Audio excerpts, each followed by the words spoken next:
आज हम भारत के राष्ट्र चिन्ह के बारे में जानेंगे। क्या है भारत के राष्ट्र चिन्ह का इतिहास? 15 अगस्त 1947 इस दिन भारत को आज़ादी मिली, लेकिन भारत की संविधान 26 नवंबर 1949 को ग्रहण किया गया, जबकि इसे 26 जनवरी 1950 को अपनाया गया। इसी खास दिन के मौके पर भारत सरकार ने संवैधानिक रूप से राष्ट्र चिन्ह के रूप में अशोक स्तंभ को भी अपना लिया।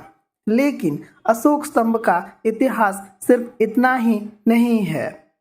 राष्ट्र चिन्ह के तौर पर अशोक स्तंभ को ही क्यों चुना गया? अशोक स्तंभ आखिर कहाँ से आया? इसका महत्व क्या है? ये सब जानने के लिए हमें थोड़े और पीछे जाना पड़ेगा। 273 ईसा पूर्व, जब मौर्य वंश के तीसरे राजा सम्राट अशोक का शासन था। सम्राट अशोक इस दौर में काफी क्रूर शासक माने जाते थे, लेकिन कलिंग युद्ध ने उनकी पूरी जिंदगी बदल दी। इसमें हुए नरसंहार को देखकर सम्राट अशोक को बहुत धक्का लगा और उन्होंने राजपाट त्याग कर बौद्ध धर्म अपना लिया। बस यही से अशोक स्तंभ ने जन्म लिया। सम्राट अशोक बौद्ध धर्म अपनाने के बाद उसके प्रचार में जुट गए। बस प्रचार के तहत ही उन्होंने देश भर में इसके प्रतीकों के रूप में चारों दिशाओं में गर्जना करते हुए 4 शेरों के आकृति वाले स्तंभ का निर्माण करवाया। अशोक स्तंभ में शेर इसलिए लगवाए गए क्योंकि भगवान बुद्ध को सिंह का पर्यायी माना जाता है। दरअसल भगवान बुद्ध के 100 नामों में शाक्यसेन नरसिंह नाम भी है। इसके अलावा सारनाथ में भगवान बुद्ध ने जो धर्म उपदेश दिया था उसे सिंह दर्जना के नाम से जाना जाता है। बस इसी के चलते बौद्ध धर्म के प्रचार के लिए शेरों की आकृति को महत्व दिया गया। इसके बाद सारनाथ में ही सम्राट अशोक ने ऐसा ही स्तंभ बनाया जिसे अशोक स्तंभ कहा जाता है।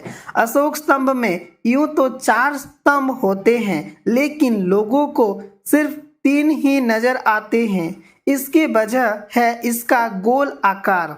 अशोक स्तंभ के नीचे एक सांड और घोड़े की आकृति दिखाई देती है। इन दोनों के बीच में एक चक्र नजर आता है। वो राष्ट्रीय ध्वज का राष्ट्र चिन्ह है।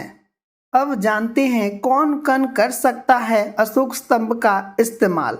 अशोक स्तंभ के इस्तेमाल की परमिशन सिर्फ संवैधानिक पदों पर बैठे हुए व्यक्ति कर सकते हैं।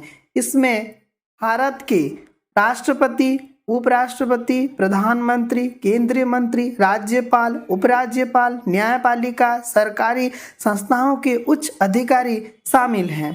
हालांकि रिटायर होने के बाद कोई भी पूर्व अधिकारी, पूर्व मंत्री, पूर्व सांसद या विधायक बिना अधिकार के इस राष्ट्रीय चिन्ह का यूज नहीं कर सकते हैं। इस कानून के तहत अगर कोई आम नागरिक इस तरह अशोक स्तंभ का इस्तेमाल करता है तो उसे 2 साल की कैद और 5,000 रुपये तक का जुर्माना देना पड़ सकता है।